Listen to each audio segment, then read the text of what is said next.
Nagsimula ang pelikula sa isang lalaking nagngangalang Dan na nagtatrabaho sa isang car dealership sa Buffalo, New York. Talagang magaling siya sa pagbebenta ng mga sasakyan at kilala bilang pinakamagaling na salesman doon. Si Dan ay isang masipag na tao na pinaplano ng mabuti ang kanyang buhay at meron din siyang schedule para sa bahay. Nang siya'y makauwi, binati niya ang kanyang asawa na si Jessica at ang kanilang 3 anak na sina Nina, Kyle, at Max. Nang panahong yun, nagkaroon ng hindi pagkakaunawaan sina Jessica at Nina tungkol sa kung saan niya gustong mag-college. Noong una, balak ni Nina na pumasok sa Stanford University para sa journalism ngunit nagbago ang kanyang isip at ngayon ay gusto nang mag-aral sa Southern Iowa State University kasama ang kanyang kasintahan na si Trevor. Kalaunan, nais ni Dan na lumabas kasama si Jessica para sa kanilang 18th wedding anniversary at inutos kay Kyle na alagaan si Max. Gayunpaman, may ibang plano si Kyle at ipinasa ang responsibilidad sa kanyang nakatatandang kapatid na si Nina, na labis niya namang ikinagalit. Kalaunan, gumaan din ang kanyang pakiramdam nang isipin ang tungkol sa pagpasok sa parehong university ni Trevor. Samantala, nakipagkita si Kyle sa kanyang kaibigan na si Samir at nabunyag na sa halip na gumawa sila ng school project, naglaro lang sila ng online games sa garahe ng bahay ng kaibigan. Si Kyle ay isang sikat na gamer sa internet na may username na Killboy at marami rin siyang tagahanga. Sa kabilang banda, pumunta sina Dan at Jessica sa amusement park para doon ipagdiwang ang kanilang anibersaryo. Medyo masama ang loob ni Jessica kay Dan dahil palagi itong nananatili sa kanyang boring na mga plano at gusto niyang dalhin ni Dan ang pamilya sa isang paglalakbay sa labas ng bayan. Matapos mag-enjoy sa ilang rides, nangako si Dan na magpaplano siya ng isang family vacation. Natuwa si Jessica sa ideya at habang naglalaplapan sila, isang grupo ng mga kalalakihan ang palihim na kinunan sila ng litrato at pinagkatuwaan sila. Nang malaman ito, inutos ni Dan sa mga lalaki na burahin ang larawan nilang mag-asawa, ngunit ang isa sa kanila ay binuhusan lang ng inumin si Dan sa kanyang ulo. Sa halip na makipag-away sa kanila, mas pinili ni Dan na lumayo sa gulo. Kinabukasan, nag-eensayo si Jessica ng boxing para ilabas ang kanyang mga hinanakit sa pakikitungo sa kanyang anak na babae. Habang nag-eensayo, aksidente niyang natamaan ang isa pang babae na nagngangalang Gwen, na noon ay nagbo-boxing din. Humingi si Jessica ng paumanhin para sa kanyang mga aksyon at ipinaliwanag na dismayado lang siya dahil hindi man lang sila ipinapasyal ng kanyang asawa o yayain man lang siya para mag-date. Matapos mag-usap ng kaunti, kailangan nang umalis ni Gwen papuntang airport dahil isa siyang tour guide. Ibinigay niya kay Jessica ang kanyang business card at sinabing maaari siyang tumawag sa kanya anumang oras kung plano niyang magbakasyon. Samantala, naggo-grocery si Dan sa isang supermarket kasama si Max nang bigla siyang inatake ng isang estranghero. Mabilis na dinipensahan ni Dan ang sarili at napatumba ang lalaki na ikinagulat ng lahat ng nasa supermarket. Binayaran niya ang kanyang mga pinamili na parang walang nangyari at pagkatapos ay umuwi na sa kanyang bahay, kung saan meron siyang isang secret drawer na naglalaman ng mga armas sa ilalim ng hagdanan. Dahil sa pag-aalala, nakipag-ugnayan siya sa kanyang kaibigan na si Ogie at hiniling na gawan siya ng bagong identity para sa kanya at sa kanyang pamilya. Ilang sandali pa, dinala ni Dan si Max sa paaralan ni Nina. Pumunta siya sa silid ng school magazine editor upang hanapin si Nina ngunit wala siya dito. Kinausap niya ang isang estudyante na ibinunyag na umalis na si Nina sa school magazine 3 buwan na ang nakakaraan at nakatambay siya palagi sa ilalim ng stadium kasama ang kanyang mga kaibigan. Nahanap ni Dan ang kanyang anak na babae at ipinahayag ang kanyang pagkadismaya sa pag-alis niya sa school magazine community. Inutusan niya si Nina na sumama sa kanya at nang susunduin na nila si Kyle mula sa kanyang chess class, nalaman niyang naglalaro lang siya ng online games sa garahe ni Samir. Nang malaman ito, pinagsabihan niya si Kyle at inutusan na siyang sumakay ng sasakyan. Nang nasa sasakyan na ang lahat ng kanyang mga anak, nagmamadali si Dan na sunduin si Jessica na nagtatrabaho sa isang ospital. Sinabi niya dito na magbabakasyon silang lahat sa Las Vegas tulad ng matagal ng pinapangarap ni Jessica. Nang paalis na sila, isang itim na van ang sumusunod kay Dan at sa kanyang pamilya. Nang mapansin ito, pinaandar ni Dan ng napakabilis ang sasakyan nang hindi sinasabi sa kanyang pamilya ang tungkol sa sitwasyon. Dinala niya ang sasakyan sa showroom ng kanyang pinagtatrabahuhan at pagkatapos itong itaas, nakita niya ang isang tracking device sa ilalim. Palihim niyang ikinabit ang device sa ibang sasakyan na susubukan ng kanyang katrabaho at iminungkahi sa kanyang paandarin ng napakabilis ang kotse upang malaman kung ano ang sira nito. Dahil dito, Naloko ang mga lalaking sumusubaybay sa sasakyan ni Dan at hinabol ang kotseng minamaneho ng katrabaho ni Dan. Nang maging mas ligtas na ang mga bagay-bagay, ipinagpatuloy ni Dan ang kanilang paglalakbay sa Las Vegas. Nang ilalagay na sana ni Jessica ang mga larawan ng kanilang paglalakbay sa social media, kinuha ni Dan ang lahat ng dala nilang mga cellphone at itinapon ito sa may tulay. Makalipas ang ilang oras, ipinagpatuloy nila ang kanilang paglalakbay kahit medyo awkward ito noong una dahil sanay silang maging busy sa kanilang mga gadgets. Ngunit hindi nagtagal, lahat sila ay nagsimula ng kumanta at nagtawanan para gawing mas masaya ang kanilang biyahe. Samantala sa bahay ni Dan, isang lalaking nagngangalang McCaffrey at ang kanyang 3 tauhan ay sinisikap na hanapin ang pamilya ng ating bida.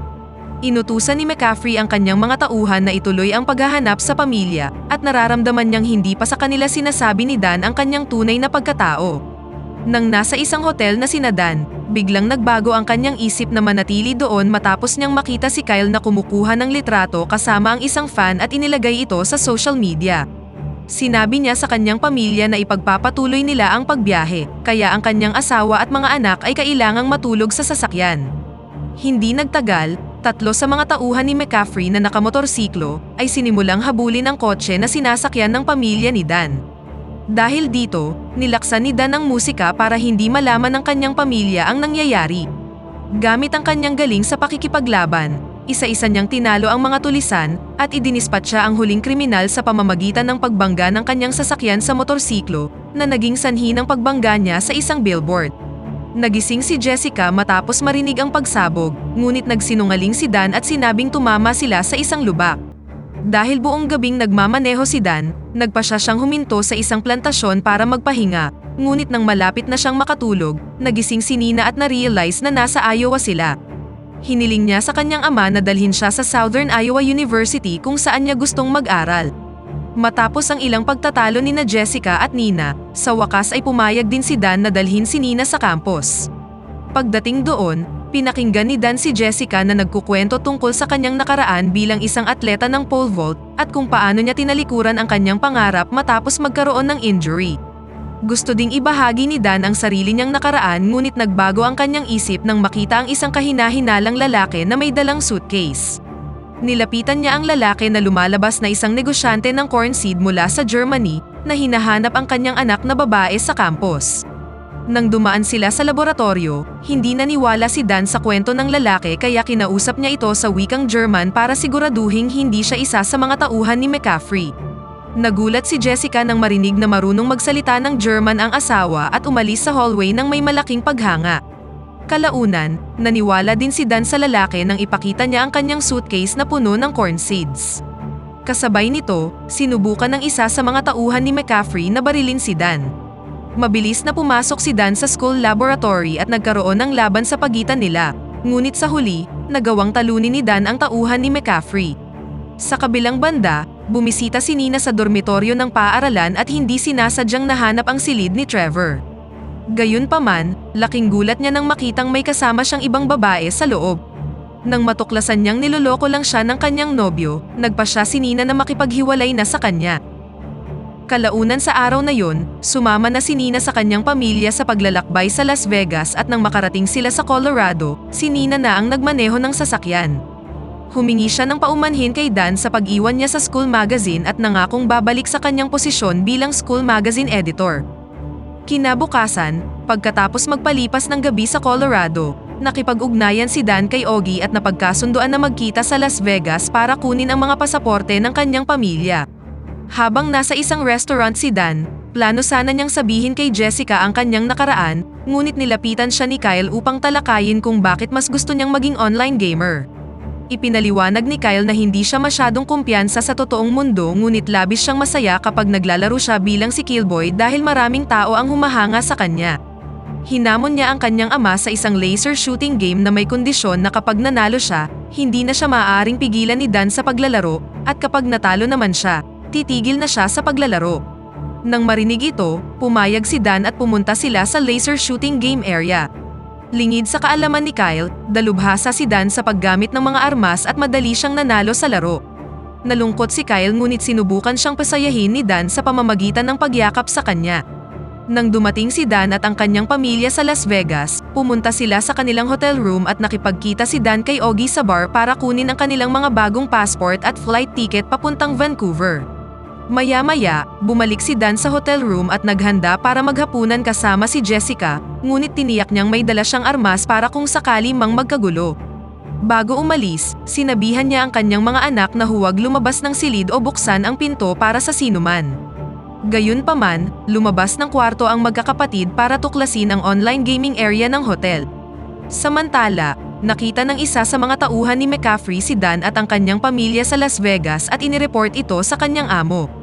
Sa isang restaurant, sinubukan ni Dan na ibunyag ang kanyang nakaraan kay Jessica ngunit dahil nagsalita ng French ang waiter, sumagot din si Dan sa wikang French at walang kaalam-alam na ibinabahagi na niya pala ang kwento sa salitang hindi naiintindihan ni Jessica, ngunit pinuri pa rin siya ng asawa. Nang matapos na sila sa kanilang dinner, bumalik na sina Jessica at Dan sa hotel at hindi nila namalayang wala ang kanilang mga anak sa silid. Sa parehong oras na yun, pumasok sa silid ang ilan sa mga tauhan ni McCaffrey at sinubukang saktan si Dan.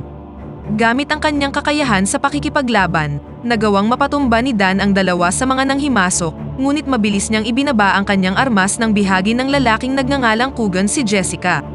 Sinamantala ni Dan ang pagkakataon at naghagis ng kutsilyo na tumama sa mata ni Coogan na nagpalaya kay Jessica. Agad na pumunta si Jessica sa kwarto ng kanyang mga anak at nalaman niyang wala doon sina Nina at iba pa. Dahil dito, nagpasya siyang hanapin sila sa online gaming place habang pinapagalitan si Dan sa paglihim niya sa kanya. Ilang sandali pa, dumating na sina Jessica at Dan sa gaming area para sunduin si Kyle at ang iba pa. Nang nasa ligtas na lugar na sila, isiniwalat na ni Dan ang kanyang nakaraan bilang isang secret killer na tumakas mula sa kanyang grupo upang magsimula ng bagong buhay bilang isang ordinaryong mamamayan. Nang marinig ang kwento, hindi maiwasang tumawa ni Kyle at Nina hanggang sa paputukan sila ng mga tauhan ni McCaffrey. Mabilis na pinangunahan ni Dan ang kanyang pamilya na magtago sa kasino. Doon, hindi maiiwasan ang isang barilan sa pagitan ng dalawang panig. Pagkatapos ng pangyayaring ito, ipinagtapat ni Dan sa kanyang pamilya na ang kanyang tunay na pangalan ay Sean. Miyembro siya ng militar at ni-recruit ni McCaffrey para sa isang espesyal na misyon upang dispatsahin ang mga kriminal na hindi kayang hawakan ng batas. Gayunpaman, natuklasan niyang ginagamit lang siya ni McCaffrey para pumatay ng mga tao para sa mataas na bayad, kaya nagpasya siyang tumiwalag sa grupo. Dahil dito, nagbigay si Sam ng bagong identity passport sa kanyang buong pamilya, ngunit nagalit sina Kyle at Nina dahil naniniwala silang sinira ni Sean ang kanilang buhay. Nagalit din si Jessica at naramdamang nilinlang siya ni Sean sa loob ng 18 taon, kaya nakipag-ugnayan siya kay Gwen para i-arrange ang isang bakasyon para makalayo sa Las Vegas. Nang makita ni Jessica at ng kanyang mga anak si Gwen, nagulat sila nang malamang naghanda siya ng private jet para sa kanila. Habang nasa eroplano, ibinahagi ni Gwen ang kwento tungkol sa kanyang ex na nakatira sa Buffalo at nagpakasal sa ibang babae. Nang marinig ito, naghinala si Jessica na ang lalaking tinutukoy ni Gwen ay si Sean.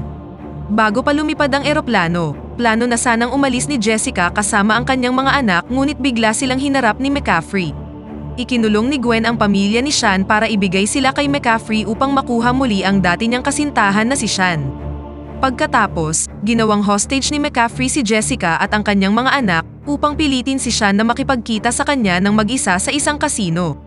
Tinawagan ni McCaffrey si Sean at nagbantang sasaktan ang kanyang pamilya kapag hindi siya sumunod sa kanyang utos.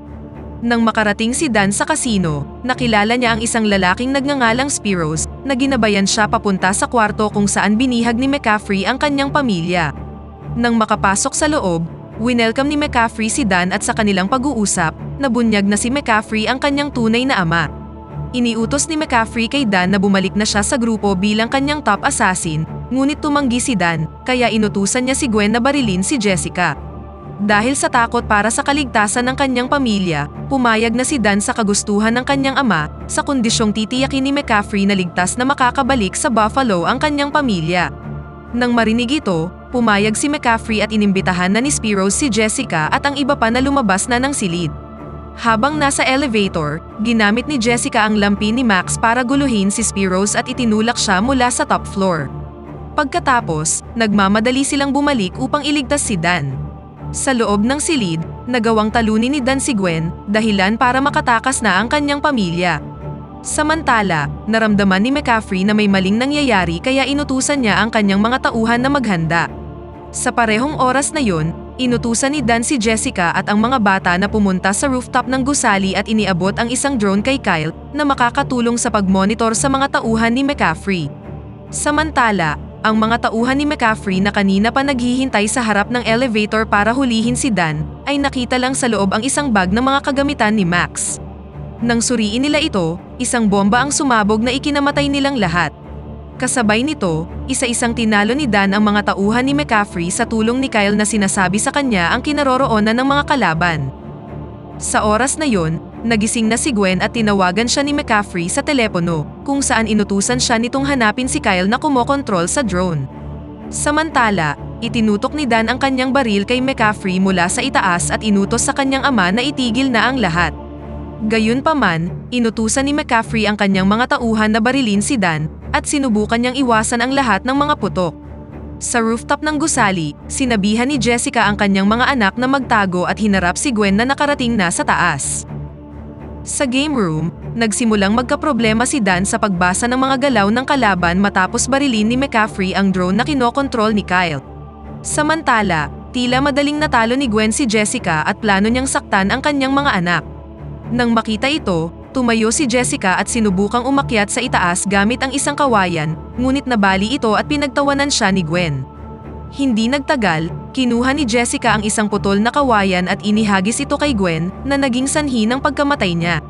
Sa kabilang banda, nakipaglaban si Dan kay McCaffrey at bago pa mabaril ni McCaffrey si Dan, si Nina, na dumating kasama ang iba pa, ay tinawag na kanyang lolo si McCaffrey at hiniling na huminto na siya. Nang marinig ito, na-distract si McCaffrey na nagbigay ng pagkakataon kay Dan na atakihin si McCaffrey hanggang sa mawalan siya ng malay. Sa huling eksena, nakulong si McCaffrey dahil sa kanyang mga kriminal na aktibidad.